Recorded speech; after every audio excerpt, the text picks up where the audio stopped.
Everybody knows populations are ageing around the world. What we're also seeing is people living longer. When you reach 50, you don't want your quality of life to fall away. So where Tissue Regenix fits in is we provide regenerative, permanent, if you like, solutions to these diseases of age. I've got better quality of life now than I did before, because I couldn't walk hardly then, but I've got back to thing, and the most important, that I haven't got the pain. So I'm about all the time now. We ring and ride. I've been on holiday in April, going away in December, and hopefully again in January. The problem is that if you go to a doctor and you're just given something to take the pain away, but doesn't really treat the cause, your problem will come back. But what we're trying to do here is to take the problem away. We're really encouraged by the interim data we're seeing from the Thames clinical trial. We've had 9 complete healings of ulcers, and this was a study, remember, in 20 patients. I've had ulcers on both legs for at least 20 years. I don't want to lose my leg. I don't want to have to suffer months and months with these ulcers. And I was quite frightened really, because I thought, well, where do I go? It's quite painful. A big ulcer, and I'm talking about something that's exceeded that size when it was at its worst. These are wounds that don't respond to conventional treatments with dressings. Most of these wounds need to be given an opportunity to regenerate and repair themselves. And as the trial's gone along, the level of pain has decreased. It's been that good. I think it's healed better now than it's ever healed before, actually. It's the best thing in my life up to now. I've had it done.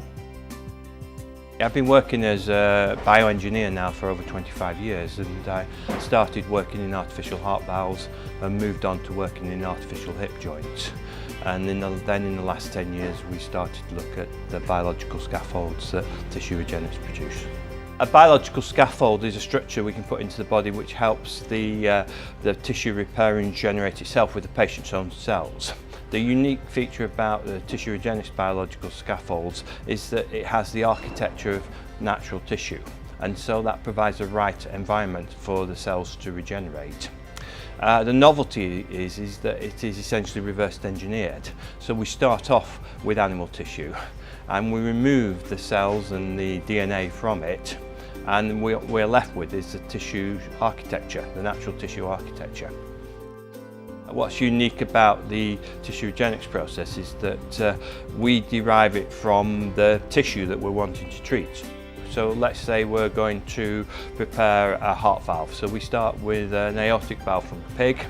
We put it through a series of washes which remove the cells and then take out the DNA from the tissue. And then essentially that is then packaged as a dCELL biological scaffold. We know it's a safe product. We've shown it works. Then the next thing would be really to create a way of delivering this to patients.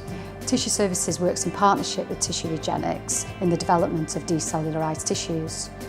There are lots of benefits from relationships and partnerships like we've got with Tissue Regenix, particularly for the NHS, because it does mean that any product that's developed within Tissue Services and within the wider NHS can be actually introduced into patient care a lot quicker than it would be if it was just simply through the NHS.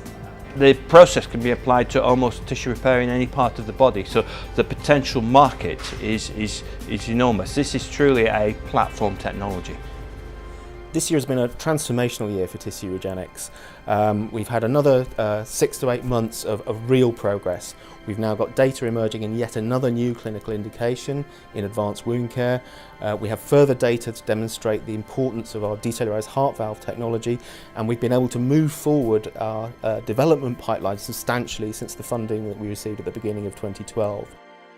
When you see the results in patients, and they are so encouraging, it makes you realise that by doing something as simple as this, when we've used a unique indication of a product in the right setting, we can make a difference to people's lives.